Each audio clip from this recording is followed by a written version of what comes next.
তিনটা কারণে আদ জাতি ধ্বংস হয়েছে। উটনীকে হত্যা করার কারণে সামুদ জাতি ধ্বংস হয়েছে, এবং জিনা ব্যভিচার পুরুষ পুরুষ মহিলা মহিলা সমকামিতার কারণে পরিবার আপনার নিজের নিয়ন্ত্রণ নিয়ে বলতে হবে। আর 10টা করে তো রাস্তাঘাটে কি, আমি আশ্চর্য হয়ে যাই। আর আগামীতে সূরা আপনাদের বলতে হয় যে সন্ধ্যার পরে ছেলেরা ঠাস ঠাস ঠাস ঠাস করে মার মার মার মার মার মার মোবাইল নিয়ে পড়ে থাকে। আপনি কি করেন? আপনি বাড়িতে আনবেন যে আজ আমরা জাতি হিসেবে লজ্জিত, এখন ফসল নষ্ট হয়ে যাচ্ছে। আমরা একের পর এক তেল বলেন, জ্বালানি বলেন, বিদ্যুৎ বলেন, এগুলো কোনো কিছু গভর্নমেন্টের হাতে থাকে না, সবকিছু এক গভর্নমেন্টের পরিচালনা, সেটা আল্লাহর হাতে। যদি আমি আপনি নিজে ভালো না হই, এ দেশ কখনোই আমরা ভালো করতে পারবো না। আল্লাহর তরিকাতে শান্তি, আল্লাহর তরিকার বাহিরে তিনটা জাতি পৃথিবীতে খুব বেশি করছে। কয়টা জাতি? তিনটা জাতি আল্লাহর বিরোধিতা খুব ভালো মতো করছে। এক নাম্বার হচ্ছে আদ জাতি। এই আদ জাতি বিরোধিতা করেছিল। আদ জাতি ধ্বংসের প্রধান তিনটা কারণ, এদিক তাকান। এক নাম্বার শিরিক।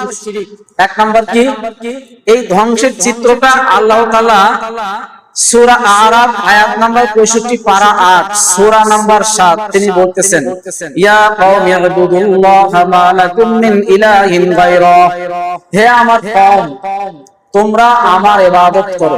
ইয়া কওমি ইবুদুল্লাহ, আমি আল্লাহর ইবাদত করো। আদ জাতির নবী ছিল হুদ আলাইহিস সালাম। হুদ নবী বললেন, আমার কওম ইবুদুল্লাহ, তোমরা আল্লাহর ইবাদত করো। কেন করবে? মা লাকুম মিন ইলাহিন গায়রা, আল্লাহ ব্যতীত অন্য কোন উপাস্য নেই, আল্লাহর ইবাদত করো। তারা বললেন তোমার ইবাদত তুমিই করো, মানে তারা হুদ আলাইহিস সালামকে বললেন তোমার ইবাদত তোমরা করো, আমার ইবাদত করার দরকার নাই, আমরা এই পূজা করবই, আমরা এখানে দুধ ঢেলেই দেব, আমরা এখানে সিজদা করবই, তুমি যা পারো করো।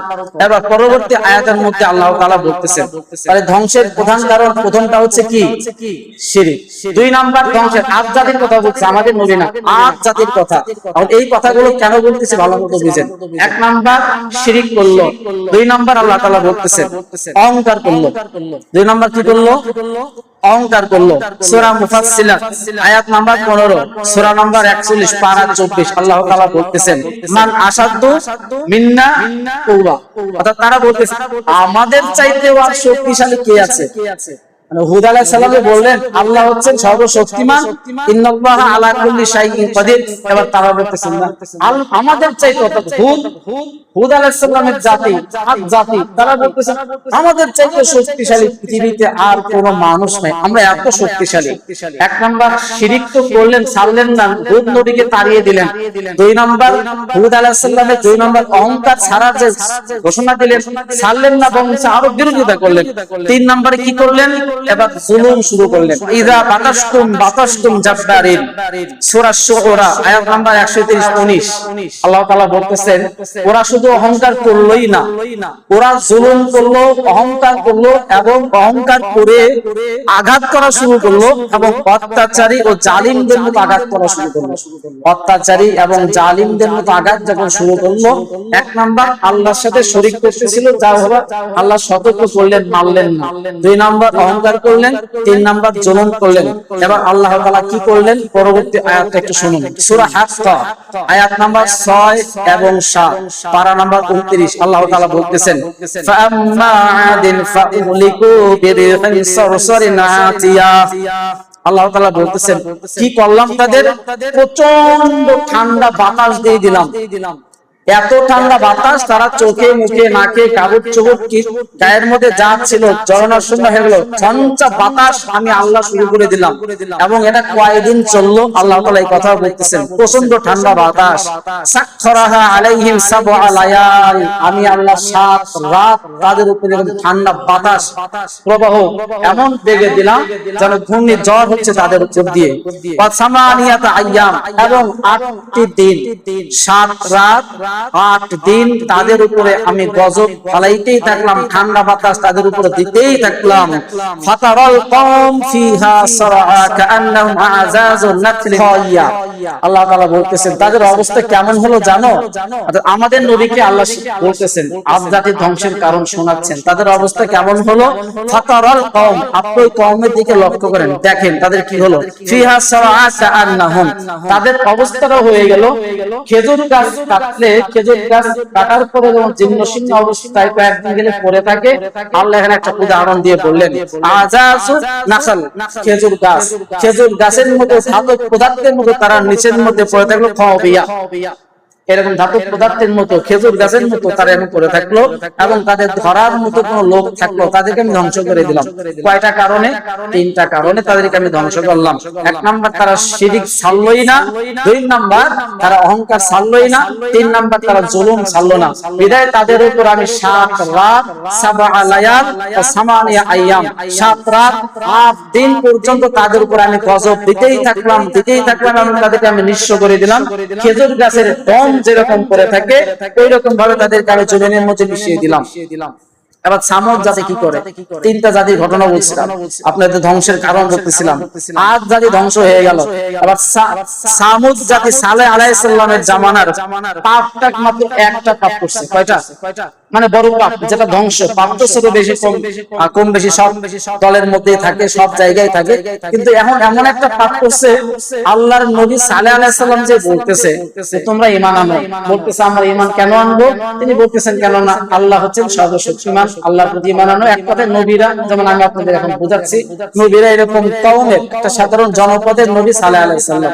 এবার সালেহ ওই সামুদ জাতি বলতেছেন ঈমান আনবো, কি দেখে আনবো? আমাদের কিছু কারামতি দেখাও, কিছু মুজিজা দেখাও, বা এমন কোন জিনিস দেখাও যা দেখে আমরা আশ্চর্য হয়ে ঈমান আনতে পারি। এবার আল্লাহ তাআলা বলতেছেন তাহলে একটা কাজ করো, এই জনপদকে সামুদ জাতিকে কাযযাবাত সামুদ বিতাকওয়াহা, সূরা শামস 30 নম্বর পারার মধ্যে আল্লাহ তাআলা বলতেছেন যে 13 নম্বর আয়াত, ওদেরকে নিয়ে যাও, একটা জনপদকে একটা আড়ালে নিয়ে যাও, পাথর যেখানে আছে, তো পাথর আল্লাহর নবী সালেহ আলাইহিস সালাম পাথরের কাছে গেলেন, পাথর ফাটলো, পাথরের ভিতর থেকে একটা উটের বাচ্চা বের হলো, যাকে আমরা উটনি বলি। সুবহানাল্লাহ, এত বড় একটা উটনি যখন বের হলো, আল্লাহ তাআলা বললেন যে শোনো, তোমাদের সামনে আমি সুন্দর একটা উটনি বের করে দিলাম, একটা পাথর থেকে বাচ্চা বের হলো, এর দায়িত্ব তোমাদের জাতিকে নিতে হবে। কি দায়িত্ব? মাত্র তোমরা একদিন করে পানি খাওয়াবে। কি খাওয়াবে? পানি খাওয়াবে। তো সালেহ আলাইহিস সালাম বললেন যে একদিন করে পানি পান না করলে বাচ্চা বা উটনি বাঁচবে না। ওরা রাতের আধারে কি করলো? সমস্ত বংশ মিলে, মানে সালেহ আলাইহিস সালামের বিরুদ্ধে পার্টি যারা ছিল তারা কি করলো? রাতের আধারে উটনির পায়ের রক কেটে দিলেন, রক্ত বের হয়ে উটনিটি মারা গেল। আল্লাহ তাআলা বললেন তোমাদের আর কোনো সুযোগ নেই, তোমরা বলেছিলে সালেহ আলাইহিস সালামকে এমন কোন মুজিজা দেখাও যে মুজিজা আমরা দেখে আশ্চর্য হয়ে ঈমান আনতে পারি, সেটাও দেখালাম। মাত্র একদিন সপ্তাহে পানি পান করাবা, এইখান থেকে একজন ওইখান থেকে একজন, সেটাও তোমরা খাওয়াইতে পারো নাই। এবার আল্লাহ তাআলা কি করলেন? তাদেরকে ধ্বংস করে দিলেন ভূমিকম্প দ্বারা। তো কেমন ধ্বংস? আল্লাহ তাআলা বলতেছেন ফাকাল লাহুম রাসূলুল্লাহি নাকাতাল্লাহি ওয়া সুকিয়াহা, সূরা শামস আয়াত 13 পারা নাম্বার 30। আল্লাহ রাব্বুল আলামিন সেই জাতিকে ধ্বংস করে দিলেন এবং ভূমিকম্পের মতো তাদেরকে জমিনের সাথে পিষ্ট করে দিলেন। এদের আর কোনো ক্ষমতা থাকলো না। সালেহ আলাইহিস সালামের উপরে, তার জাতির উপরে যে বিপদ নেমে আসলো, সেটাও থেকে যখন শিক্ষা নিল না। এই ঘটনাগুলো আল্লাহ আমাদের নবীকে বলতেছেন, কারণ এটা কোরআন শরীফের আয়াত বলতেছি, আমি কোনো জাবুর বা ইনজিল থেকে বলছি না। যদিও ইনজিল কিতাব আমার কাছে আছে, আমি সেখান থেকে নোট করার চেষ্টা করেছি, কিন্তু ভাষা বুঝি না, ইব্রানি ভাষা। আমি বাঙালি, বুঝি না, লেখা বাংলায় কিন্তু বুঝি না, বাংলাটা বুঝি, আরবি বুঝি, ইংলিশ মোটামুটি বুঝি। তো এই জন্য সামুদ জাতি সালেহ আলাইহিস সালামের জামানায়, হুদ আলাইহিস সালামের জামানায় এই গজবগুলো নাজিল হয়ে গেল। 3 নাম্বার, আল্লাহ রাব্বুল আলামিন যে জাতির উপরে গজব নাজিল করলেন, শুধু একটা করে আইন না মানা করেন। লূত আলাইহিস সালামের জাতি, এই লূত আলাইহিস সালামের জামানায় এমন বিভৎস পাপ কাজ হতে লাগলো। কি পাপ কাজ? একটু শুনেন আল্লাহ তাআলা কি বলেন। সূরা আরাফ আয়াত 80 এবং 81 পারা নাম্বার 8, আল্লাহ তাআলা বলতেছেন আতাতুনাল ফাহিশা, তোমরা ফাহিশা কাজ, এমন কাজ করতেছো, আল্লাহ একটু ভর দিয়ে বলতেছে এখানে, যারা মাদ্রাসা তো তারা বুঝবে, আপনারা সবাই বুঝবেন না। মা সাবাকাকুম বিহা মিন আহাদিন মিনাল আলামিন, তোমরা এমন ফাহিশা কাজ করতেছো যা পৃথিবীতে কোনো নজির নাই। আলাল আলামিন, সারা পৃথিবীতে কোনো নজির নাই, তোমরা এমন ফাহিশা এমন খারাপ কাজ করতেছো।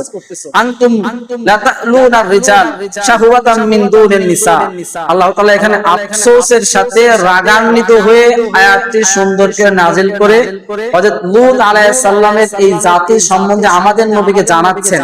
ভালোমতো লক্ষ্য করুন, লূত আলাইহিস সালামের জাতির সাথে এই যে তিনটা ঘটনা বলতেছে, এর প্রাসঙ্গিক আমাদের কি সম্পর্ক আছে একটু ভালোমতো শুনবেন। আনতুম লাতাতুনার রিজাল, আনতুম লাতাতুনার রিজাল, রিজাল মানে পুরুষ, আনতুম মানে তোমরা, লাতাতুনা তোমরা যাচ্ছ, শাহওয়াতাম মিন দুনিন নিসা নারীদের পরিবর্তে তোমরা পুরুষদেরকে ব্যভিচার হিসেবে গ্রহণ করতেছো। আগে বলছি আতাতুনাল ফাহিশা, নিকৃষ্টতম ফাহিশা কাজ, জিনার কাজের মধ্যে তোমরা লিপ্ত হচ্ছ। বাল আনতুম কওমুম মুসরিফুন, তোমরা সীমা অতিক্রম করে ফেলেছো। কি করলো তারা? সমকামী আইন করলো, অর্থাৎ লূত আলাইহিস সালামের কওমের গোষ্ঠীরা সমকামী করে পুরুষ পুরুষের জিনা, মহিলা মহিলার জিনা যখন 6 লাখ হয়ে পড়লো, আল্লাহ রাব্বুল আলামিন বলেন এই জাতিকে রাখার কোনো প্রশ্নই আসে না। আল্লাহ কি করলেন? একটু পৃষ্ঠা ছিঁড়ে আপনাদের দেখাই। ধরেন এটা পৃথিবী, এই পৃথিবীটা এরকম ভাঁজ করলেন, ওই লূত আলাইহিস সালামের জামানার মানুষদেরকে এইরকম ভাঁজ করলেন, পৃথিবীটা মানে জমিনটাকে ভাঁজ করে উল্টায় দিলেন। উল্টায় শুধু দিলেন না, আল্লাহ কি করলেন এবার বলতেছেন, এখানে আয়াতটা আপনাদের শোনাই। ফালাম্মা জা আমরুনা জাআলনা আলাইহা সাফিলাহা ওয়া আমতারনা আলাইহা হিজারা। আল্লাহ তাআলা বলতেছেন আমি আল্লাহ আকাশ থেকে পাথর নিক্ষেপ করলাম। কি নিক্ষেপ করলাম? পাথর নিক্ষেপ করলাম একাধারে, যতক্ষণ পর্যন্ত লূত আলাইহিস সালামের এই মানুষগুলো ধ্বংস না হয়ে যায়। একেবারে স্ত্রী অবস্থা শুরু হয়ে গেল। এখন তো পা নিচের দিকে, পা উপরের দিকে, মাথা নিচের দিকে, জমিন উল্টে গিয়েছেন। তৃতীয়ত আল্লাহ আকাশ থেকে পাথর নিক্ষেপ করে তাদেরকে হত্যা করে ফেললেন, তাদেরকে শেষ করে দিলেন। এই তিনটা জাতি ধ্বংসের কারণে যে কারণগুলো রয়েছে, আমাদের বাংলাদেশের সেম কারণগুলো রয়েছে। অপেক্ষা করেন, এইরকম গজব আযাব আল্লাহ হয়তো একটু দেরিতে দেবে, কারণ তার ধৈর্য বেশি। আমরা মুহাম্মদ সাল্লাল্লাহু আলাইহি ওয়াসাল্লামের উম্মত, এই দুইটা কারণে হয়তো আমরা একটু বেঁচে যাচ্ছি। এই যে কিশোর এখন হাহাকার, মোবাইল খুলে টেলিভিশন খুলে হাহাকার আর হাহাকার, এক সময়ও বলতেছে না আল্লাহ যা করেছেন মঙ্গলের জন্যই করেছেন। আল্লাহর শুকরিয়া তো নাই, আমাদের ভিতর থেকে উঠে গেছে। এক নাম্বার দেখেন শিরিক, আমরা কথায় কথায় করতেছি। এই বৃষ্টি এসে আমার জীবন ধ্বংস করে দিল। বৃষ্টি আপনার কিছুই করে না, এটা আল্লাহর আয়াতিল্লাহিল লাইলা ওয়ান নাহার। আল্লাহ বলছেন রাত এবং দিন আমার নিদর্শন, আশ-শামসা ওয়াল কমার, সূর্য এবং চন্দ্র আমার নিদর্শন। আর তোমরা বলো এই সূর্য আমাকে ধ্বংস করে দিল, তোমরা বলো এই বৃষ্টি আমাকে ধ্বংস করে দিল। আর আল্লাহ বলেন এইগুলো আয়াতিহিল লাইলা ওয়ান নাহার, এই রাত এই দিন, শামসা ওয়াল কমার, সূর্য এবং চন্দ্র সব আমার নিদর্শন। এখন আমরা আল্লাহর নিদর্শনকে নিদর্শন হিসেবে দিচ্ছি না, আমরা বলতেছি এই বৃষ্টি আমার শেষ করে দিল, এই রব আমার শেষ করে দিল, চাঁদ আমার শেষ করে দিল, চন্দ্র গ্রহণ আমার শেষ করে দিল, সূর্য আমার শেষ করে দিল। কেউ শেষ করতে পারে না, সমস্ত ক্ষমতার মালিক একমাত্র আল্লাহ। ইন্নাল্লাহা আলা কুল্লি শাইইন কাদির। এখন আমরা শুধু আল্লাহর বিধানের বাইরে নিজের ইচ্ছা মতন পেট পূজা করতে চাই, নিজের ইচ্ছা মতো আমার ইবাদতকে সাজাতে চাই।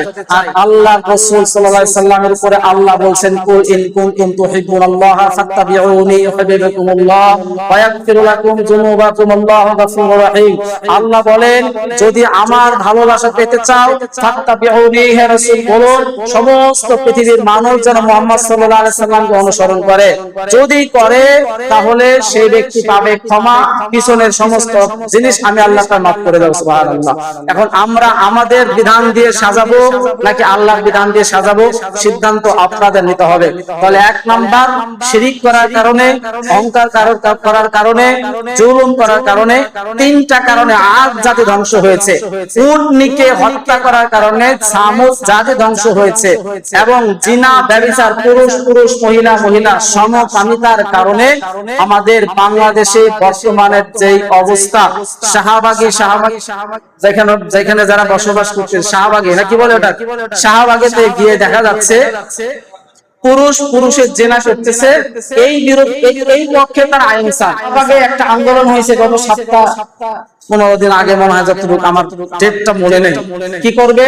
সমকামী আইন পাস করতে হবে, অর্থাৎ পুরুষ পুরুষকে বিয়ে করবে, নারী নারীকে বিয়ে করবে। এটা কিন্তু কোন জাতি বলতাম? লূত আলাইহিস সালামের জাতির কথা বলতেছি না, আমাদের বাঙালি জাতির কথা বলতেছি। ইয়ামুল বাংলাদেশ, এই বাংলাদেশের অবস্থা বর্তমান এখন, এরা সমকামী আইন চায়। সেই দেশের মধ্যে বৃষ্টি লানত হিসেবে আসবে না, রহমত হিসেবে আসবে। আপনি কয়দিনের বিরোধিতা করছেন? যেই মানুষগুলো এখানে গেছে, পরবর্তীতে একটা গ্রুপ তাদের আক্রমণ করেছে।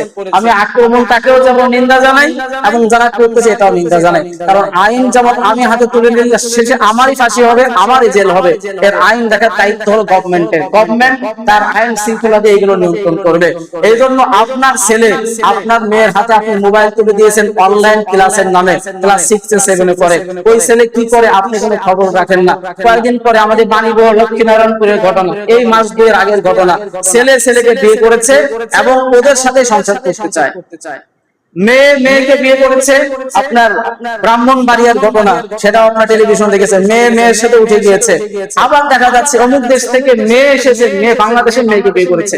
বাংলাদেশের আপনি এর থেকে গজব চান না, আপনি কি করে রহমত আশা করতে পারেন? আপনার সন্তানের দায়িত্ব আপনাকে ঠিক করতে হবে, আপনার মেয়ের দায়িত্ব আপনাকে ঠিক করতে হবে। মোল্লা মৌলবি এদেশের গভর্নমেন্ট আপনার পরিবার ঠিক করে দেবে না। আপনার পরিবার আপনার নিজের নিয়ন্ত্রণ নিয়ে বলতে হবে। আর 10টার পরে তো রাস্তাঘাটে কি, আমি আশ্চর্য হয়ে যাই। রাগান্বিত সুরে আপনাদের বলতে হয় যে সন্ধ্যার পরে ছেলেরা ঠাস ঠাস ঠাস ঠাস করে মার মার মার মার মার মার মোবাইল নিয়ে পড়ে থাকে। আপনি কি করেন? আপনি বাড়িতে আঙ্গুল চষেন, আপনার ওয়াইফ রান্না বাড়া করে, মহিলা মানুষ খবর নিতে পারে না। আপনি পুরুষ মানুষ, আপনি বাবা হিসেবে কয়েকদিন দায়িত্ব পালন করেছেন। আমার এই জন্য আপনাদের কথাগুলো বলা যে আজ আমরা জাতি হিসেবে লজ্জিত, আমরা জাতি হিসেবে আজ গুনাহগার হিসেবে এমন ভাবে পর্যাপ্ত পৌঁছাচ্ছে। আমার একটা ধারণা হচ্ছে আল্লাহ কখন না জমিনটারে উল্টায় দেয়, গজব দিয়ে আমাদের ধ্বংস করে দেয়। এখন তো ফসল নষ্ট হয়ে যাচ্ছে। আমরা একের পর এক তেল বলেন, জ্বালানি বলেন, বিদ্যুৎ বলেন, এগুলো কোনো কিছু গভর্নমেন্টের হাতে থাকে না। সবকিছু এক গভর্নমেন্টের পরিচালনা, সেটা আল্লাহর হাতে। যদি আমি আপনি নিজে ভালো না হই, এই দেশ কখনোই আমরা ভালো করতে পারবো না। এজন্য আল্লাহর বিধান, আল্লাহর রাসূলের বিধান দিয়েই আমাদেরকে সাজাতে হবে। রব্বুল আলামিন যেন আমাদের কবুল করেন। আগামী জুমার নামাজে খুতবার আলোচ্য বিষয় যারা কুরবানি করতেছেন, কুরবানির বিষয়ে আলোচনা থাকবে। পশু ক্রয়, কুরবানির ভাগাভাগি, তারপরে কুরবানির সংক্রান্ত মাসআলা মাসাইল।